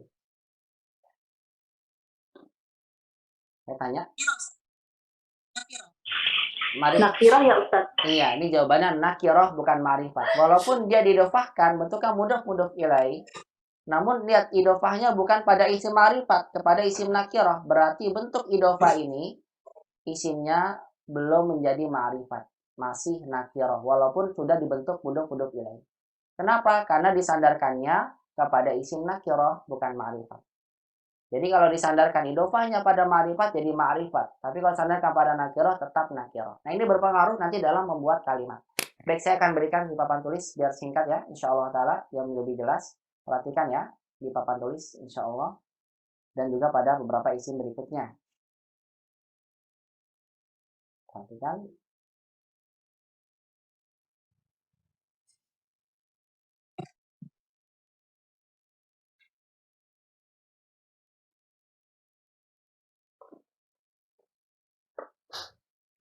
Baik.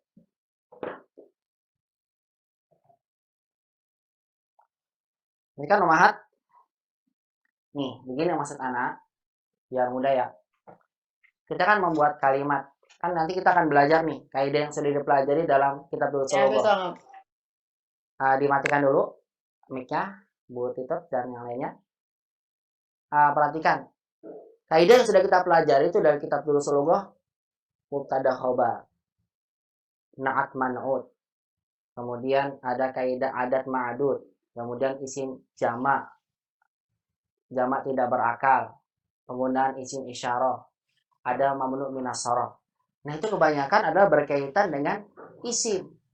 Nah, tidak akan mungkin kita bisa memahami kaidah mubtada khobar, ya, kemudian kaidah idofah mudhof ilaih, kaidah na'at man'ud. Karena nanti dalam kaidah mubtada khobar misalnya, mubtada itu syaratnya harus ma'rifat, sedangkan khobar nakirah. Umat nggak tahu isi ma'rifat itu yang mana sih, nakirah itu yang bagaimana sih, nggak akan jadi kalimat-kalimat nanti. Dan nggak akan mungkin umat kuasai mubtada khobar selamanya, sedangkan umat nggak bisa membedakan mana ma'rifat, mana nakirah. Kemudian nanti dalam naat juga, naat itu harus sama. Kalau yang sifatnya, kalau yang ingin disifati nakirah, maka sifatnya harus nakirah. Kalau disifati ma'rifat, maka sifatnya ma'rifat. Sedangkan umat nggak tahu, ini isinya ma'rifat atau nakirah ya. Nggak paham. Bagaimana cara tahunya? Kan begitu ya. Demikian pula dengan apa? Dengan kaidah-kaidah yang lainnya. Misal kaidah idofah. Mudhof ilaih. Mudhof ilaih itu syaratnya nggak boleh ada alif lam, nggak boleh bertanwin. Bagaimana? Memang isim itu ada yang nggak pakai alif lam, ada yang pakai alif lam, dan kapan saya membolehkan pakai alif lam dan tidak? Berarti kan berkaitan dengan ma'rifat nakirah. Nah, makanya umat tidak akan mungkin nanti bisa membuat kaidah-kaidah atau membuat kalimat sesuai dengan kaidah yang sudah dipelajari kalau umat belum paham kesimpulan tentang isim seluruh yang umat dapat itu. Yang pertama, harus pahami itu. Yang pertama, di pembagian pertama yang harus umat pahami. Dan ini menjadi bekal umat untuk pelajari bahasa Arab apapun yang lainnya. Pahami isim yang umat dapatkan itu. Yang pertama, ada yang ditinjau, isim ditinjau dari kejelasannya. Sebelum nanti kita masuk pada kesimpulan kaidah, karena akhirnya nanti saya sampaikan kaidah. Pahami ini dulu. Jadi isim yang banyak itu kitabun, maktabun, baitun, baik profesi mudarrisun, kabirun, atau yang berkaitan dengan apa, negara Indonesia, Faransa, kota Makkah, kemudian Jeddah dan sebagainya. Semua isim pokoknya. Isim apapun, maknanya apapun, kecuali makna kata kerja ya. Semua isim, kata benda, baik itu hewan, tumbuhan, manusia, dan sebagainya, pastikan ini umat harus tahu dia itu ada yang dibagi berdasarkan kejelasannya. Jadi semua isim yang kita dapatkan itu, ingat, ada dua nih. Satunya ma'rifat, satunya nakirah. Ini harus hafal dan nggak boleh nggak tahu. Pelajar bahasa Arab yang tidak tahu tentang ini, maka selamanya dia akan menjadi bahasa Arab sebagai pelajar baru terus selamanya. Kalau dia nggak tahu ini, selamanya jadi pelajar baru. Pahami setiap isim yang Uma dapatkan itu ada yang nakiro, ada yang ma'rifat. Nakiro itu masih umum. Adapun ma'rifat dia sudah khusus. Nah, isim nakiro itu adalah, ingat, setiap isim yang selain dari ma'rifat gitu gampangnya. Atau mudahnya secara asal isim yang nggak ada apanya, nggak ada alif lamnya. Contohnya apa Ustaz? Contohnya banyak. Maktabun, meja. Kalau diartikan dan nakiro itu kalau tidak ada alif lamnya berarti bertanwin. Artinya meja. Meja yang mana? Umum, mejanya nggak ditentukan. Karena nakiro. Maktabun, kursiyun, dan sebagainya. Terus Ustaz, berarti kalau Muhammadun kan nggak ada alif lamnya. Nakiro dong. Jawabannya nggak ma'rifat. Karena tidak semua isim yang tidak ada alif lam itu berarti nakiro. Ada yang ma'rifat. Makanya kita harus tahu dulu apa aja isim ma'rifat. Aduh, hapusnya lupa sih. Baik. Nah, pahami ini dan diingat ya, isim-isim ma'rifat itu apa aja. Yang pertama adalah, ini dihafalkan ya. Pertama, isim yang ada alnya, yang ada alif lam. Berarti kalau maktabun tinggal masukkan al-maktabu, dihilangkan tanwinnya menjadi bu. Kalau sudah ada alif lam, kaidah nih pelajaran 3 jilid 1 ini. Pada alif lam tanwinnya hilang maka jadi ma'rifat. Kursiyun al-kursi. Enggak boleh ada tanwin umat berikan ada alif lam diberikan tanwin. Selamanya kalau ada alif lam enggak mungkin ada tanwinnya. Sampaikan itu. Yang kedua adalah tadi sampaikan isim isyarah. Nah, isim isyarah apa aja yang saya dapatkan? Harus dihafalkan tadi. Hada untuk satu orang. Hadani. Haula'i. Haula'i.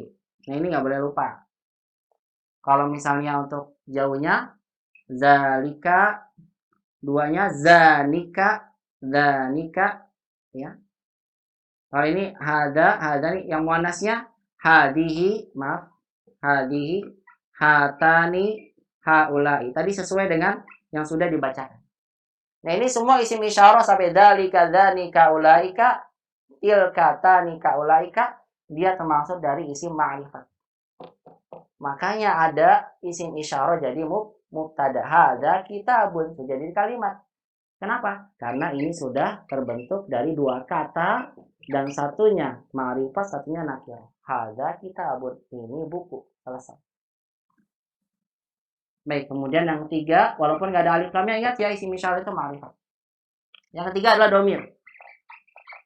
Nah, domir apa aja Ustaz? Saya tulis sudah di situ, nanti umat tinggal baca aja. Ingat, domir ini juga harus sudah maha kuasai. Domir ghaib, huwa, huma, hum. Hiya, huma, hunna untuk muannas. Anta, antuma, antum untuk yang jauh. Untuk lawan bicara. Anti, antuma, antun untuk muannas. Ana, nahnu. Dihafalkan untuk apa? Karena nanti umat ingin buat kalimat misalnya ainatul labu, di mana para pelajar itu. Ini sedang ada alif lam, nggak boleh pakai tanwin. Mereka, misalnya mereka di dalam kelas. Mereka apa ya? Kalau umat nggak paham domir, belum hafal domir, selamanya nggak bisa jawab nanti kalau ada soal. Ainatul lab, tulab mereka, merekanya laki-laki. Berarti kalau mereka laki-laki pakai hum. Hum fil fasli. Mereka di dalam kelas. Ini sudah jadi kalimat karena diawali dengan ma'rifat. Hum fil fasli sebagai khobar syibul jumlah nanti akan jadi kita pembahasan dalam membahas kaidah. Hum fil fasli. Lihat, hum ini domir. Pahami domir karena domir ini sangat akan kita gunakan ketika kita ingin merubah satu kata menjadi bentuk kata ganti. Baik. Domir ma'rifat umah. Kemudian yang keempat, selain domir adalah tadi isim mausul. Isim mausul itu apa aja? Alladhi, alladhani, allati, dan seterusnya. Nah, ini ummahat pahami ya, harus hafalkan juga. Alladhi untuk menyambung yang mufrad muzakkar. Misal alkitabul ladzi begitu. Kalau dua Ustaz, alladzani. Alkitabani, alladzani begitu ya. Alladzani sudah pernah saya singgung di pelajaran 18. Kalau jamak misal al-mudarrisuna alladzina begitu. Nah, alladzina ini ma'rifat. Makanya alladzi ini dia hanya boleh menjelaskan satu isim yang ada alif lamnya. Karena dia seolah-olah sebagai na'at sifat yang menjelaskan kan penjelas sebagai kata sebelumnya. Makanya nggak mungkin ada kalimat tuh begini. Kitabun alladzi, ini nggak nyambung nih. Kok menjelaskan kitabnya juga masih umum. Tiba-tiba pakai apa? Alladzi itu untuk menjelaskan yang ada alif lamnya karena dia ma'rifat.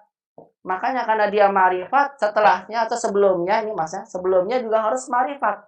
Karena ini berkaitan dengan na'at man'ut.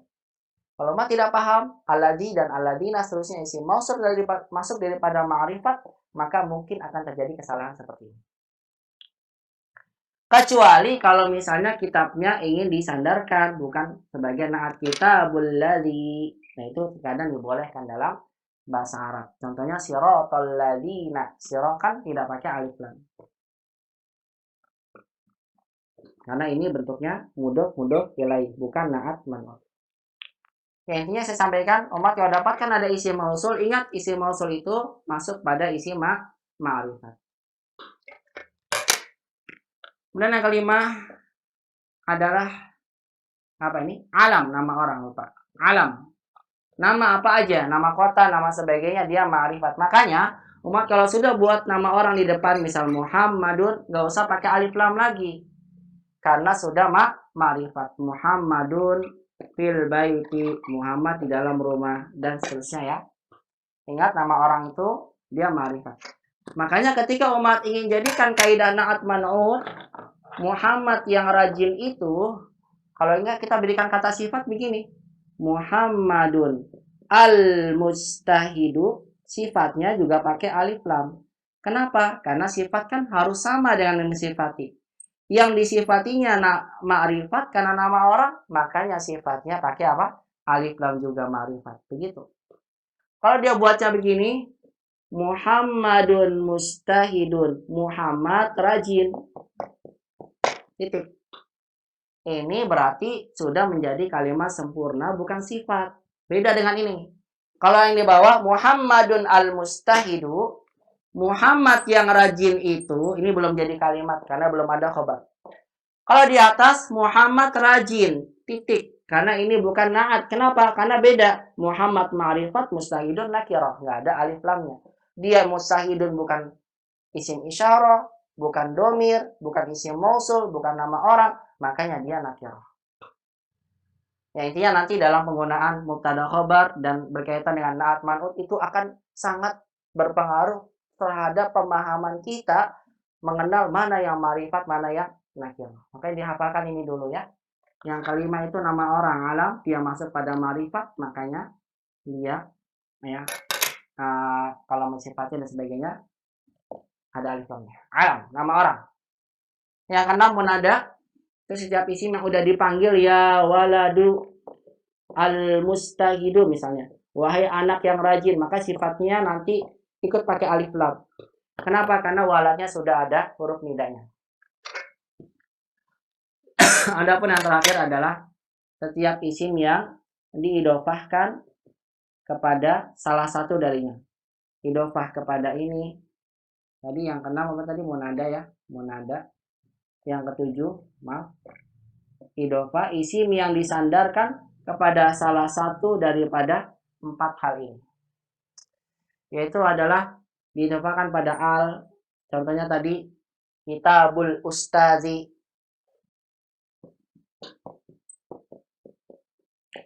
Bukunya ustadz. Ini kan jadi satu kata, mudhof ilaih. Dia ma'rifat. Kenapa? Kitabnya kan nggak ada alif lamnya, Ustaz. Dia tidak ada alif lam, tapi sudah diidofahkan kepada ada yang ada alnya. Berarti kata ini sudah sempurna.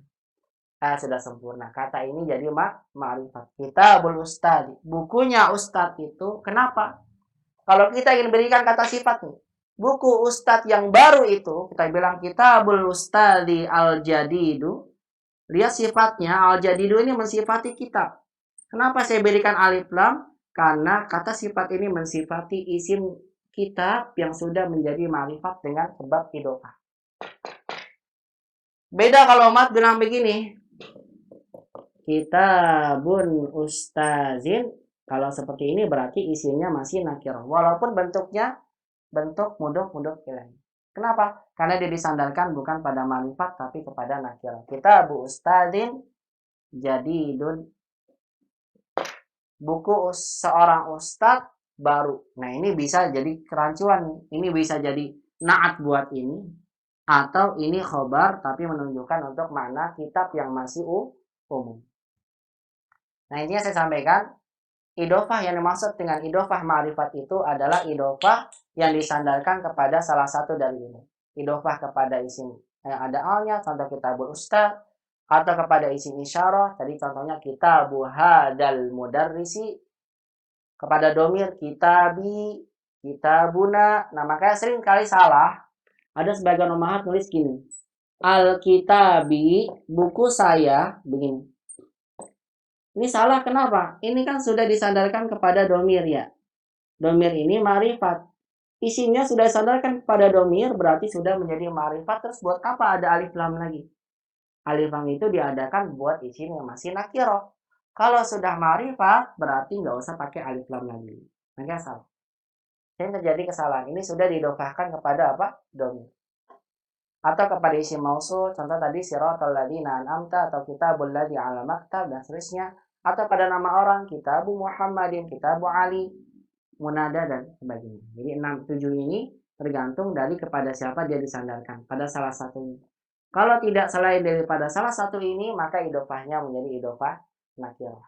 Simpulannya saya sampaikan pada umahat, hafalkan ini. Di antara isim yang umahat hafalkan, ingat isim itu ada yang ma'rifat, ada yang nakirah. Hafalkan ma'rifatnya, isim ma'rifatnya yang ada al, ada isim isyarah, domir, isim mausul, alam, munada, idofah kepada ma'rifat. Ini hafalkan, sisanya nakirah. Ini akan berguna ketika nanti kita sudah masuk pada pembahasan kaidah-kaidah mubtada khobar, na'at man'ut dan sebagainya. Insyaallah tabaraka wa ta'ala. Ustadz nanya boleh nggak? Silakan, Bu. Ustadz, kalau saya mau bikin kalimat yang sempurna, tapi terdiri hanya 2 kata, mana yang benar Ustadz? Haza masjidun atau hazal masjidu? Nah, itu dia kan. Ketemu persoalannya. Baik. Ketika saya ingin buat kalimat nih. Yang kalimatnya yang mana saya jadikan? Hada masjidun. Atau lagi hadal masjidun. Nah, ini berkaitan nanti dengan pembahasan badal yang pada pelajaran 8 yang sudah kita bahas. Nah, saya sampaikan nih. Ini artinya kan berbeda ya. Kalau yang di atas hada masjidun ini sudah sempurna, artinya ini masjid. Kalau yang di bawah hadal masjid diartikan masjid ini begitu.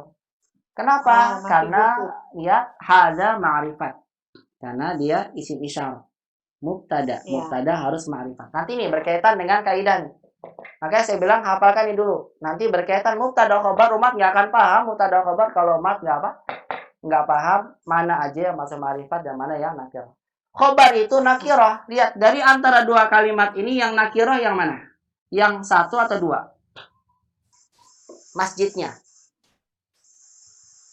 Masjidnya yang nakirah yang pertama, Ustaz. Yang pertama. Nah, khobar itu dia kalau bukan nama orang, bukan isim isyarah dan sebagainya, syaratnya harus nakirah. Makanya ini yang jadi kalimat karena sudah bentuk. Oh, iya. Artinya ini. Kalau di bawah bagaimana, Ustaz? Hada mubtada karena ma'rifat, masjidnya ada alif lam. Nah, nanti nih berkaitan nih. Lihat ketemu lagi. Kalau kita nggak paham mana mubtada, tidak paham mana yang ma'rifat nakirah, ini nih karena ma'rifat, mubtada ma'rifat bukan jadi khobar, tapi dia jadi badal. Ini badal juga berkaitan dengan ma'rifat nakirah. Kita nggak paham, nggak akan jadi kalimat. Hadal masjidu ini bukan khobar. Artinya masjid ini, kenapa? Berarti masih butuh kalimat lagi. Walaupun sama-sama 2 kata, tapi berbeda maknanya. Yang pertama maknanya sempurna, yang kedua tidak sempurna. Kenapa demikian? Karena yang pertama sesuai kaidah mubtada khobar, yang di bawah belum ada khobarnya. Begitu, Ibu. Iya. Ustadz, paham mau ya? bertanya, Ustadz. Ya. Silakan. Pada syarat khobar adalah harus nakiroh ya Ustadz. Iya. Jika pada kata-kata hada kitabu ustadi, itu kan berarti khobarnya nakiroh ya Ustadz. Kitabu ustadi. Hada kitabu ustazin. Ustadi. Ini kitabul ustadi. Jadi disandarkan pada nakiroh. Ya. Atau kalau hada kitabul ustadi, itu kan berarti disandarkan kepada makrifat ya Ustadz. Iya, baik, barakallahu fiik.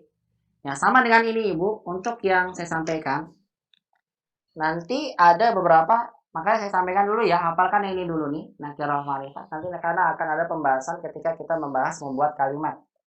Hafalkan ini dulu. Ketika umat ingin buat hada, misalnya hada Muhammadun.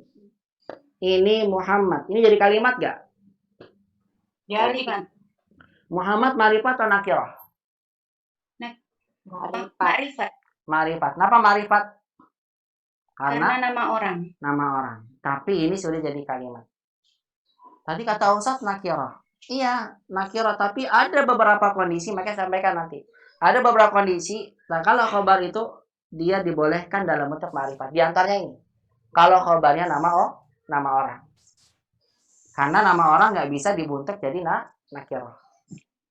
Yang kedua, kalau misalnya tadi pertanyaan Ibu tuh, yang bentuknya idhofah. Hada kitabul ustadi. Ini boleh Bu. Walaupun dia ma'rifat, tapi karena bentuknya bentuk idhofah, bukan bentuk yang ada alnya, secara asal ya, maka dia boleh juga jadi khobar. Khobar. Atau tanpa pakai alif lam juga boleh. Hada kitabu ustadin. Sama bedanya. Oh. Maaf Ibu salah. Boleh ya, Ustaz? Maaf. Untuk yang benar, maaf tadi salah. Yang benar adalah ketika Ibu ingin jadikan khobar, maaf tadi salah ya. Ingin jadikan khobar, jangan lupa tadi. Munadanya idhofahnya harus disandarkan kepada bentuk nakirah. Makrifat. Nakirah. Iya, berarti Ibu jawab hada kitabu ustadi. Ini adalah buku seorang ustaz. Ya.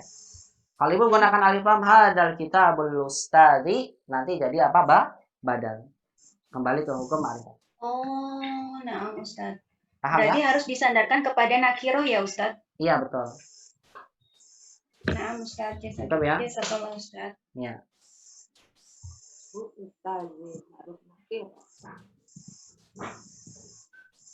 Hada kitabu Muhammadin. Boleh juga, ini bukunya Muhammad. Ya, intinya nanti untuk ini akan saya sampaikan lagi ya ketika kita masuk pada kaidah membuat kalimat. Saya yang menyampaikan bahwasannya membentukkan ini, mengenal ma'rifat dan nakirah sangat penting sekali karena nanti berkaitan dengan kaidah-kaidah yang akan kita bahas itu akan terkait sekali dengan ini. Pemahaman umahat mengenal mana yang ma'rifat, mana yang nakirah. Nanti insya Allah untuk bahasan ini akan saya sampaikan lagi lebih jauh bismillah tatkala sampai pada mubtada khobar dalam membuat kalimat. Insya Allah. Ada yang bertanya kan? Tanya Ustadz. Ya, silakan Bu. Itu kalau haza kitabun Muhammad, kalau kita mau haza kitabun aja sudah jadi kan itu. Udah jadi. Kitabunnya khobar. Ini adalah buku begitu. Haza kitabun. Ma'rifat.